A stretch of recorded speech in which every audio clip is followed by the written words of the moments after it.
Buen día para todos. Hoy vamos a exponer sobre los tipos de mecanismo de resistencia. Y los integrantes del grupo son John Marco Andrés Mozo Arias, María José Murcia Higuera, Paula Andrea Vega Tovar, Julián Ricardo Páez Castillo, Laura María Camargo González y Michelle Dayana Hernández Reyes. Entonces, comenzaré hablando sobre qué son las enzimas hidrolíticas. Y las enzimas hidrolíticas o hidrolasas, también llamadas, son moléculas que catalizan reacciones de hidrólisis. Entendemos por hidro, que es agua, y lisis, que es ruptura. Es decir, que catalizan una reacción química entre una molécula de agua y otra u otras moléculas. Las hidrolasas, al igual que la mayoría de las enzimas, son de naturaleza proteica, lo que significa que están compuestas por una o más cadenas polipeptídicas o de aminoácidos.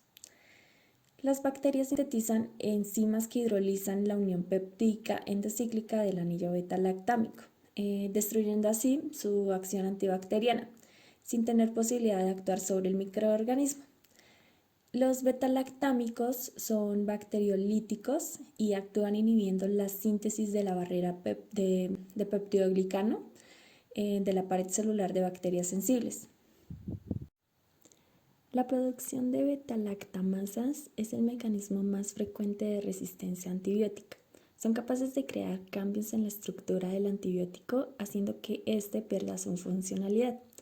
Las beta-lactamasas son las más prevalentes y son ubicuas de las bacterias gram negativas, lo que quiere decir que está presente en todas las bacterias negativas, y esto pues no quiere decir que no se pueda presentar en las gram positivas, pero son más representativas en las gram negativas. Representan una forma importante de resistencia y los genes que codifican estas enzimas pueden encontrarse en el cromosoma bacteriano o en plásmidos, lo cual permite su fácil transferencia entre diferentes bacterias, lo que representa un gran reto para el control de las infecciones. Hay beta-lactamasas de tipo AMPC que se encargan de hidrolizar generalmente a las cefalosporinas de espectro reducido, cefalosporinas de tercera generación, Astreonam e inhibidores de beta-lactamasas. Beta-lactamasas de espectro extendido. Estas enzimas confieren resistencia a las oximinocephalosporinas, como las cefalosporinas de tercera generación, el Astreonam, las penicilinas y las cefalosporinas de espectro reducido. Por el contrario, estas son incapaces de hidrolizar cefamicinas, como lo son la cefoxitina y el cefotetán, y también el carbapenem. Las BLEE son inhibidas por los inhibidores de beta-lactamasas como el ácido clavulánico, el sulbactam y el tazobactam, lo cual las diferencia de las beta-lactamasas tipo AMPC. Se han descrito varias familias de beta-lactamasas de espectro extendido, y las más prevalentes son las TEM, las SHV y las CTXM.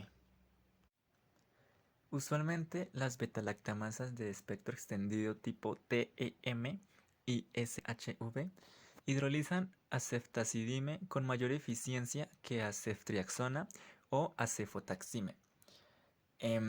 Aquí explicando mejor esto, pues estos nombres, cefotaxime y todos estos son antibióticos, lo que quiere decir, digamos, que las TEM y las SHV son enzimas o tipos de enzima que hidrolizan con mayor eficiencia estos antibióticos.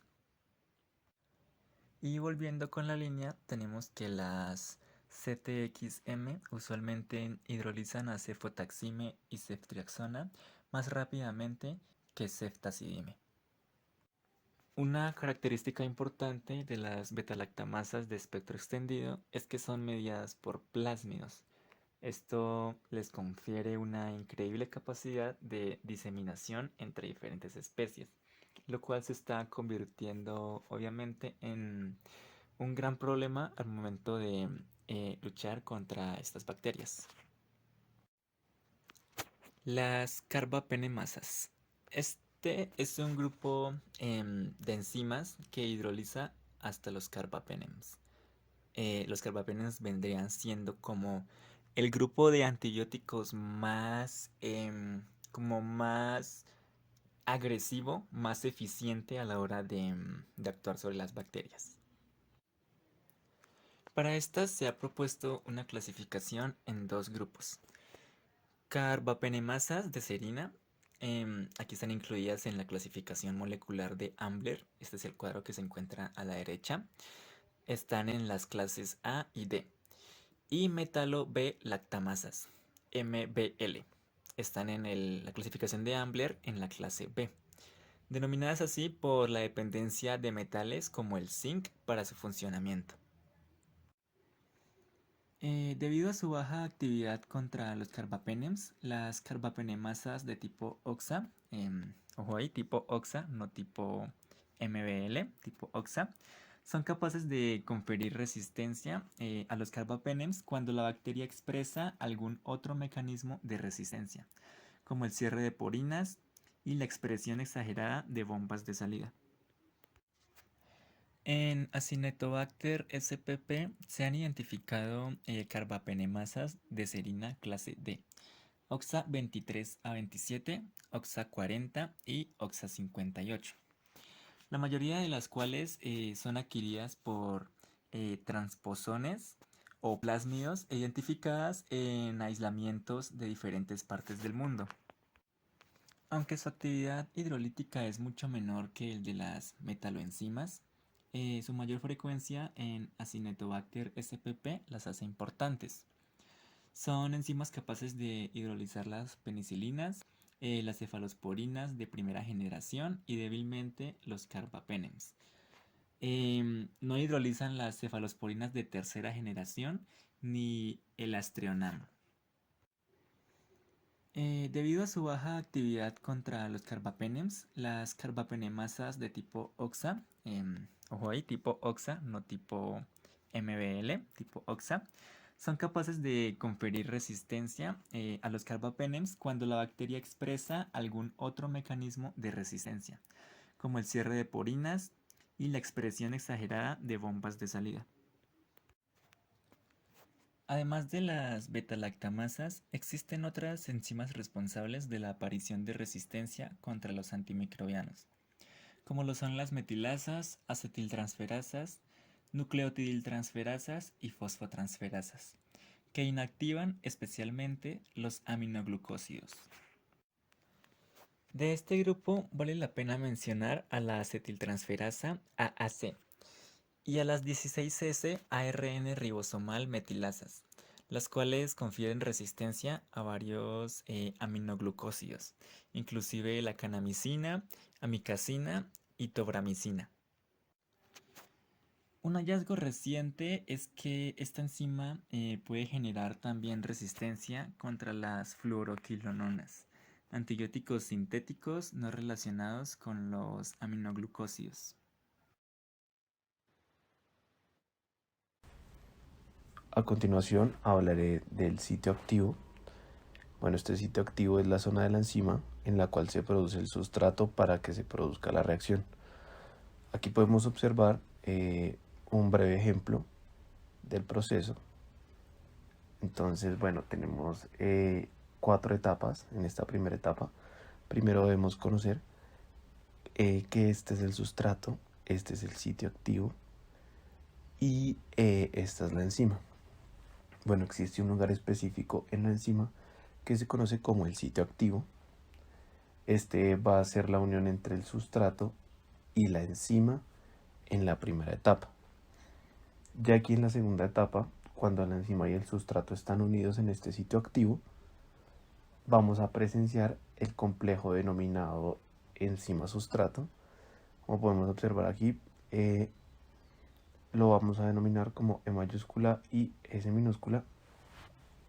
Y aquí en la tercera etapa, en este mismo sitio activo, el sustrato comienza a ser convertido en un producto, creando así un complejo llamado complejo enzima-producto. Como podemos observar acá, también lo vamos a denominar como E mayúscula y P mayúscula. Y ya por último, finalmente, cuando todo el sustrato se convierte en el producto final, se separa del sitio activo y la enzima no sufre ningún daño, dando la oportunidad de volver a hacer el mismo proceso de sustrato producto.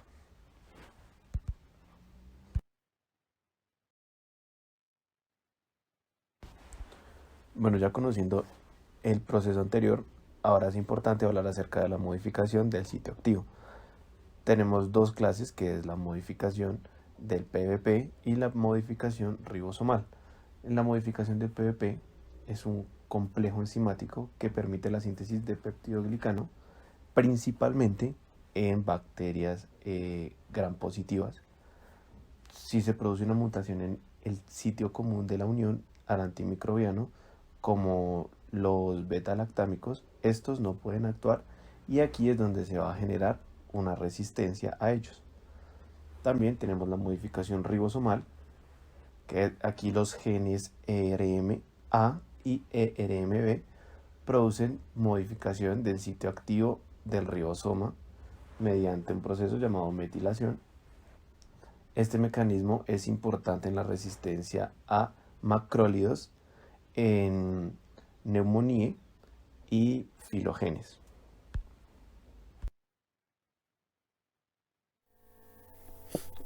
Bueno, ahora nosotros hablaremos de la disminución de la permeabilidad de la pared celular al ingreso del antimicrobiano. En primera instancia tenemos las porinas, que estas son un tipo de proteína integral de membrana que permiten la difusión de diversos tipos de moléculas de mediano tamaño. Las porinas son proteínas de canal, es decir, que forman canales o poros abiertos que atraviesan la membrana donde se encuentre, permitiendo la difusión libre de las moléculas con un tamaño y carga apropiados. Tenemos también los antibióticos beta-lactámicos, cuyo mecanismo de acción es la inhibición de la última etapa de la síntesis de la pared celular bacteriana. Estas constituyen la familia más numerosa de antimicrobianos y la más utilizada en la práctica clínica. Se trata de antibióticos de acción bactericida lenta con actividad dependiente del tiempo, que en general tienen buena distribución y escasa toxicidad. También tenemos la permeabilidad de la membrana, que acá es cuando las bacterias están rodeadas por una envoltura celular que constituyen una eficiente barrera selectiva, cumpliendo funciones reguladoras del ingreso de sustancias desde el medio externo al interno de la célula y viceversa. También tenemos la envoltura celular, que es crucial para el mantenimiento de la forma celular y el intercambio de nutrientes o moléculas de señalización. Está conformada por pared celular bacteriana y la membrana plasmática. Bueno, pues estas estructuras son sitios objetivos importantes para muchos compuestos antimicrobianos, incluyendo los antibióticos beta-lactámicos. Los cambios en su formación pues pueden llevar a la membrana externa, que esta pues no permita el paso de estos agentes al espacio periplasmático. Bueno, cuando se habla de la alteración de la membrana se refiere principalmente a la modificación de las porinas de la membrana externa. Estas porinas disminuyen su permeabilidad a los antibióticos beta-lactámicos y así el antibiótico no puede interactuar con sus proteínas blancas, que también se les llaman PBPs, que son las proteínas fijadoras de penicilina. Entonces, en esta imagen, a la parte izquierda, podemos ver cómo el beta-lactámico ingresa por la porina, llega hasta la PBP y produce el efecto antimicrobiano, que es así, que mata la bacteria. En la imagen del lado derecho vemos cómo el beta-lactámico intenta ingresar a la bacteria, pero las porinas cambian o invierten su polaridad, cambian su estructura de tal manera que el beta-lactámico no puede ingresar. Y es ahí cuando se confiere resistencia a la bacteria.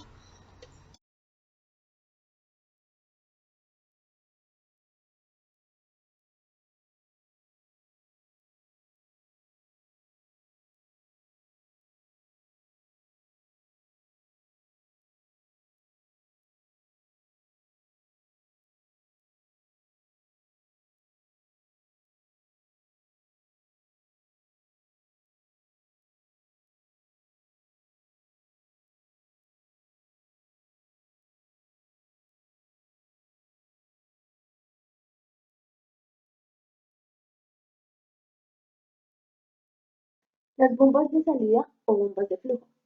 Estas han sido reconocidas por muchos años y están presentes en cada una de sus células. Su popularidad ha venido aumentando conscientemente según la evidencia que les implica como responsables de la resistencia contra antimicrobianos, no solo en bacterias, sino también en otros patógenos no comunes como los parásitos, pues estas se encuentran en la membrana externa de la célula y expulsa hacia el exterior de la bacteria gran cantidad de moléculas, entre ellas metabolitos, detergentes, solventes orgánicos y antibióticos. Para ello utiliza la hidrólisis de ATP o un mecanismo contra transporte iónico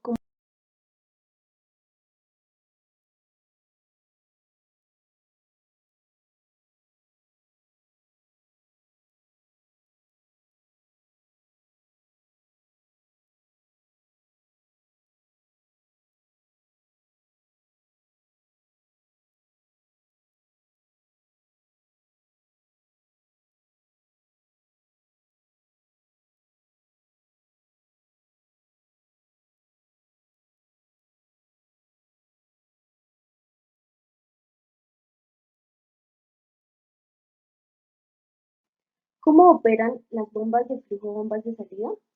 Estas toman el antibiótico del espacio periplásmico y lo expulsan al exterior, con lo que evitan que llegue a su sitio de acción. Este mecanismo es frecuente y es utilizado por las bacterias gram negativas.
Cuando aparecen simultáneamente varios mecanismos de resistencia, se produce una resistencia clínicamente evidente. De esta manera, las bombas de salida, el cierre de porinas, las mutaciones de los sitios de acción y las enzimas hidrolíticas trabajan armónicamente para defender la bacteria de antibióticos y por lo tanto de su muerte. Estos transportadores se pueden clasificar en 6 familias. Las más importantes o las más asociadas generalmente son las familias RND y MFS. Por otro lado, el sistema de salida RND es más frecuente. Encontramos la bomba de salida MXAB